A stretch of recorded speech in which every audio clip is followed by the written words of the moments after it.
In my opinion, it is unacceptable for a closer to produce anything less than $100,000 a month in collected revenue, and that's a bare minimum. And on the offers that we manage, we actually expect a single closer to be able to produce multiple six figures a month in revenue. But I constantly see bloated sales teams where the average revenue per closer is far below this. Teams where there are 3 to 5 closers, all fighting for scraps, and where the managers have zero control of the operation. My name is Bendik, and I run closing consulting. And we build, staff, and run sales operations for high-ticket info, coaching, and service businesses. And between my own companies and the clients that we work with, we produce well into the 8 figures in revenue with these setters and closer teams. And in this video, I'm going to show you exactly how to think about revenue per closer the way an actual operator does, the exact numbers that we use to judge whether a closer is actually working, and how to squeeze more revenue out of the closers you already have, and when it actually makes sense to add another one. And on this channel, I share what's working, what isn't, and what we're actively doing inside of the sales hubs that we actively manage. My goal is very simple: document the lessons we learn, attract top-tier talent to join our team, and of course, attract the right partners by first demonstrating our competence. So let's define why is having a low revenue per closer such a big problem. Well, if your average closer is bringing in less than $100,000 a month in collective revenue, you've got 3 huge problems that's going to blow up a business. First of all, you cannot keep or attract top-tier talent. Most closers do a simple calculation in their head. I get around 10% commission, so if I bring in $100,000, I make $10,000 a month. And 10K a month is the mental minimum benchmark for professional closers. Love it or hate it, but the whole industry has been built around make 10K a month from anywhere in the world. So if your system caps most reps at 5K or 8K a month, here's what's gonna happen. B players will leave for offers where they see a clear path to 10K or more. And A players won't even reach out for an interview because they only consider multi-5-figure a month on target earnings. And you don't have to overpay people, but to even hold B talent, your economics per closer have to support at least that $100,000 to $200,000 a month range. And beyond that, if you actually want the best of the best. And if they can't get there on your offer, they will go somewhere else. The second problem is you get more complexity for the same amount of money. So if your revenue per closer is low and you try to solve your growth problems by just adding more closers, here's what you're actually gonna end up with. Just more people to manage, more inconsistency in terms of how the sales calls are actually run, and more overhead around training, management, and more drama about who gets what leads and who has calendars that are filled up and who has empty calendar slots. And the third problem, scaling turns into a nightmare. Because if you do the math, if a closer produces $50,000 a month, you need 20 closers to get to $1 million a month. If they do $100,000 a month, you need 10. And if they do $200,000 a month, you only need 5. So it's the same revenue target, but it's a completely different organization to build and manage. So if you don't solve this problem now at low 6 figures a month, you're gonna just drown in complexity and chaos trying to get to 7 figures a month. And by the way, it's very unlikely you're actually gonna be able to do that. So let me show you how we actually ensure a healthy revenue per closer within our teams. So there are 3 core KPIs that tell you how well you use each closer on your team. And the first one is what we call utilization rate. And this is the total number of calls scheduled on the calendar divided by the total available call slots on the calendar. So let's do the math. If a closer has 40 available slots in a week and there are 20 calls on the calendar, his utilization rate is 50%. So this number simply tells you how well you're utilizing the closer's capacity to work. The second is offers per scheduled call. And this is the number of offers made divided by calls scheduled. So for every call that's on the calendar, we want to know, did the person show and were they qualified enough to actually make an offer to? And so this metric tells us the quality of each call that is on the calendar. It takes into consideration both show rate and how well the setter qualified the leads. Let me give you an example. So let's say you have 100 calls scheduled, 75 show up, and of those 75, you make 50 offers.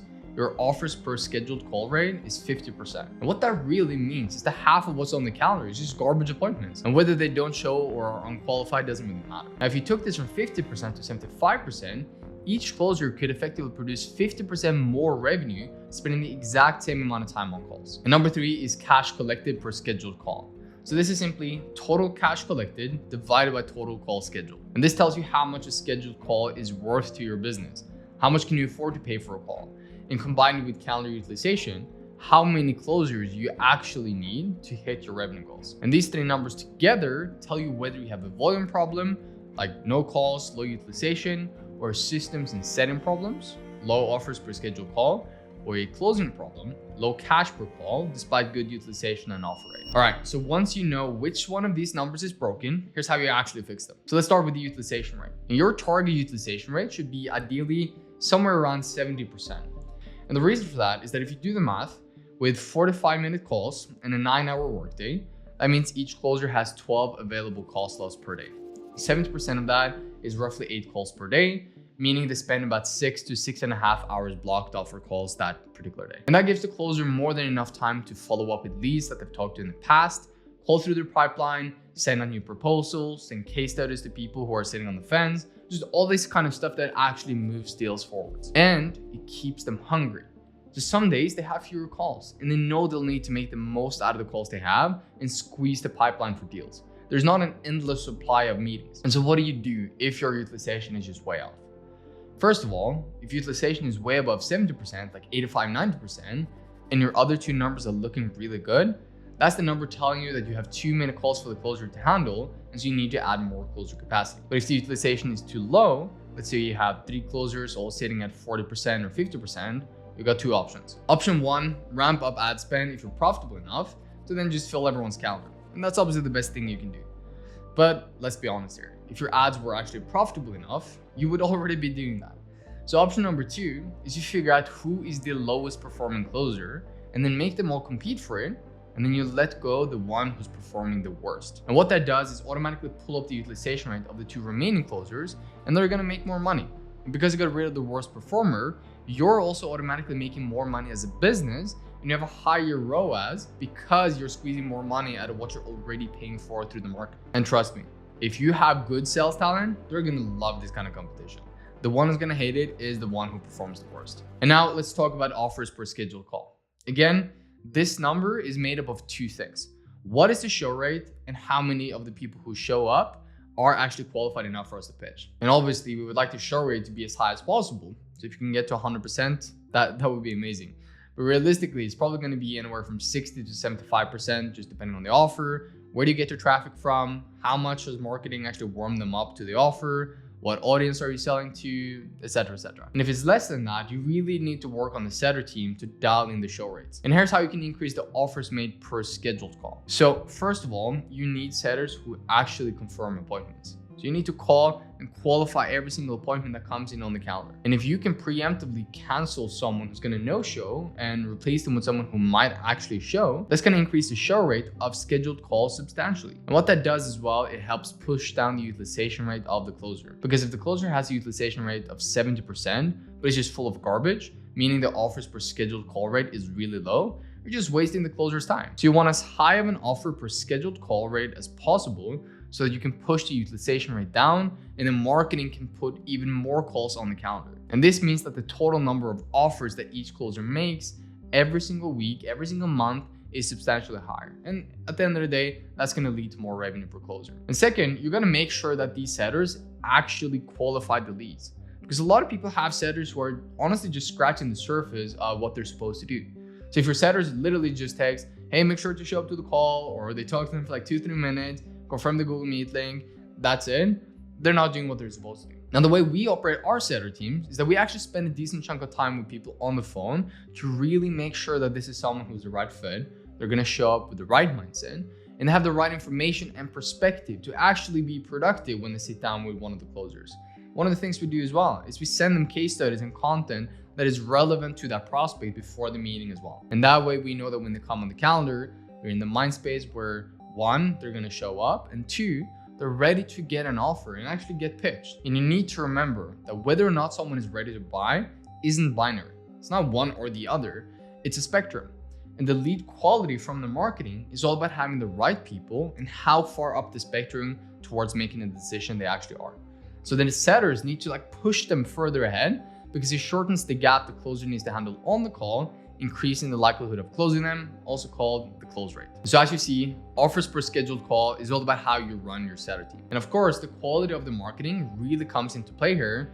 And this KPI is going to be a lot higher for leads that are coming from organic sources versus, for example, paid traffic. But from a sales team perspective, this is all about how you're operating the setter team. Now, let's talk about cash collected per scheduled call. So you're looking at how well can a closer turn an opportunity into cold hard cash. And this is a very good metric for you to track across the whole closer team. Because when you look at the cost of booking a call from advertising, that's the same across the board. You don't differentiate whose calendar they get on. And if you have 3 closers and you're spending $500 to book a call, Again, that's the same for every single closer. Doesn't matter who you send it to. But here's where it gets different. One closer might have a cash collected per call of 700, another one might have of 2,000, and the third one might have a cash collected per scheduled call of $3,000. It literally tells you who you should send your calls to because it shows who produces the most amount of money from what you've spent on advertising. And this is obviously where having talented closers come in. And you're only going to be able to attract talented closers if you have an opportunity where they can make a really good amount of money. But they also need to have a proper framework that they can actually follow on the sales calls, and they need to be just good closers. And on this channel, I have plenty of other videos where we talk about how we structure the process for both setters and closers. But this again is all about just closer performance in this metric. And you have to be pragmatic and data driven when managing the sales team. Because if one of the closers is producing half the cash collected per call as another closer, giving all of his calls to the best performing closer is going to substantially impact your revenue, even if you do nothing else. Let me do the math for you quickly to just really drive this point home. So closer 1 has $1,000 cash per call and closer 2 has $2,000 cash per call. And if they each get 100 calls per month, assuming the quality is evenly distributed, you're losing $100,000 per month in revenue from that performance delta. And if you gave those 100 calls from closer 1 to closer 2 or fixed this performance, you would in this scenario make 33% more revenue with the same ad spend and the same work on the back end. And that's exactly why this is so important. So when do you actually start adding another closer? So we start thinking about adding a closer when utilization rate is consistently high, like around 70% or getting close to it. And also when the cash per scheduled call gives us a ROAS that's profitable enough to scale hard. And the exact ROAS is going to vary from offer to offer and depends on the unit economics. But the last thing you want to do if you're not super profitable is to just add more closers. It's better to try and optimize your ROAS by just tweaking the sales ops with the current team you have, or just replace bad performance with better ones. And when you add another closer, you need to have a ROAS that's so profitable and enough marketing power to really add enough calls that you don't just end up with, let's say 10% higher revenue, but now distributed across 2 different closers instead of 1. Because either you're gonna have one closer who barely gets any calls at all, and that's just a waste of time, money, and effort, or you're gonna have 2 closers, or you're gonna have the closer who made really good money all of a sudden made less money because you brought in a second closer and you're dividing, the food that they get to eat. And they're just gonna hate you for that, and eventually they're gonna leave the company. And again, you just constantly have to look at cash collected per call scheduled on a per closer basis. And that really just drives your decision on who on the team are the best salespeople and who do you need to feed the best leads to. Because the ones who produce the highest cash collected per call scheduled, that's the one who gets the best leads. And that's also the one who gets the most amount of volume on their calendar. So again, if you do less than $100,000 a month in collective revenue per closer, you need to optimize that first. Between $100,000 to $200,000 a month, you're getting into the right zone. But you could probably push a little bit higher depending on your unit economics. And when you approach this like an operator, here's what you end up getting. First, better closers, because you can realistically put $10,000 or more per month into their pocket again and again and again. Second, you get less management overhead, fewer people to train, fewer people to monitor, less people to coach. Third, you get a cleaner process and better data, because it's easier to keep standards tight across 5 reps than across 10. And finally, it's easier to scale, because doubling revenue is now a question of getting more calls on the calendar, maybe adding 1 or 2 extra closers, not like completely rebuilding the organization. So stop telling yourself, we just need more closers, when the real levers are actually fixing your utilization rate, your offers per scheduled call, and your cash collected per call. So if you want to make more money with fewer closers, get brutally honest about your revenue per closer, track your utilization rate, offers per scheduled call, and cash collected per call. Work backwards from those numbers to then figure out what's actually broken. If it's utilization, either ramp up ad spend or cut your worst performer. If it's offers per scheduled call, fix your setter operation and qualification process. And if it's cash collected per call, be analytical in your decisions when managing the closer team. And this alone is going to put you ahead of most other sales teams. If you're a business owner or run a sales team and you want to learn more about this stuff, make sure to subscribe to the channel and check out the other videos where we break down exactly how we structure sales operations like this. And if you're a talented closer who wants to join our team, check out the application in the description below to learn more about what roles we're actually hiring for right now.